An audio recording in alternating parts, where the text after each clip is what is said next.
Chapter 16 in Belgian Brussels 1890. José Rizal left the Paris for Brussels, the capital of Belgium. There are two reasons impelled Rizal to leave Paris. The cost of living in Paris was so high.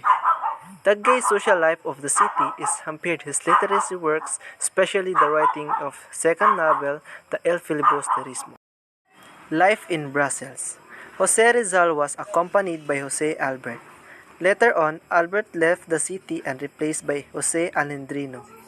José Rizal was busy writing his second novel, the El Filibusterismo. He even wrote articles for La Solidaridad and letters to his family and friends. He spent part of his time in the medical clinic and he had gymnastics, target practice, and fencing. Articles published in La Solidaridad. Rizal wrote this article in defense of his oppressed people and to point out the evil of Spanish rule in the Philippines. First, La Defensa. Second, La Verdad para Todos or The Truth of All. Third, Vicente Barrantes. Fourth, Una Profanación or Profanation. Fifth, Verdades Nuevas or New Truth. 6. Crueldad or Cruelty. 7. Diferencias or Differences. 8. Inconsequencias or Inconsequences. 9. Llanto y ries or Tears and Laughters. 10. Ingratitudes or Ingratitude. New orthography of Tagalog language.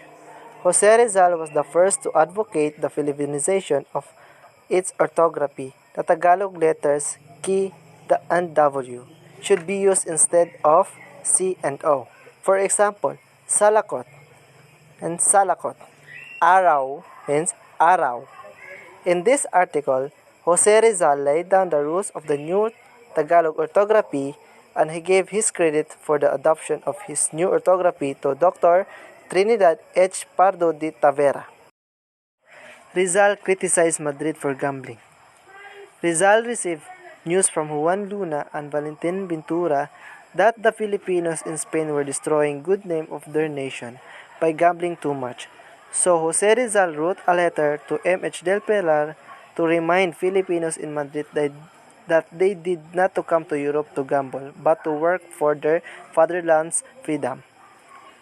The gambling Madrid Filipinos in Madrid were angry when they learned of Rizal moralizing. That's why they called him Papa or Pope instead of Pipi. Bad news from home. The Calamba agrarian trouble was getting worse. His father Don Francisco refused to pay higher rents imposed by Dominican landlords. The Dominican order filed cases to dispose Rizal family of their land in Calamba. The sad news from home depressed José Rizal. Presentment of death. José Rizal had bad dreams during the night in Brazil because he was restless thinking about his unhappy family in Calamba. He feared he would not live long, but he was not afraid to die until he finished his second novel. In a letter to M.H. del Pilar, Rizal wrote, "Sad presentiments assault me, though I do not give them entire credence. In my childhood, I have a strange belief that I would not reach 30 years of age. I am preparing myself for death. Luan Laang means ever ready is my true name." Preparation to go home. Rizal planned to go home. He could not stay in Brazil writing a book while his parents, relatives, and friends in a distant Philippines were persecuted. Rizal said, "We have only once to die, and if we do not die well, we lose an opportunity which will not again be presented to us." Decision to go to Madrid. José Rizal ignored the dire warning of his friends, but no threat if danger could change his plan to go home.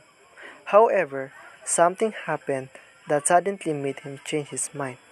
Paciano wrote to José Rizal about their cases against the Dominicans and cases were appealed to the Supreme Court in Spain. José Rizal wrote to Del Pilar, getting him as their counsel. and notified that he will be going to Madrid to supervise the handling of their cases. To my Muse. This poem is published in La Solaridad using the pen name Duan Laang. Jose Rizal wrote this poem because of his disappointment of over half-hearted attitude of the Filipino expatriates working for the reforms in Spain. The poem expressed his bitterness over the troubles in Calamba. Romance with Petit Susan Jacobi. Two things brought some measurements of cheers to the despondent Rizal as he was preparing to leave. First, romance with Jacobi.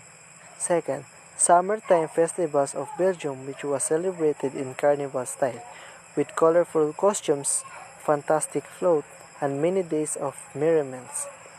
Rizal was so charming and dignified a gentleman that Petit Susani was attracted to him.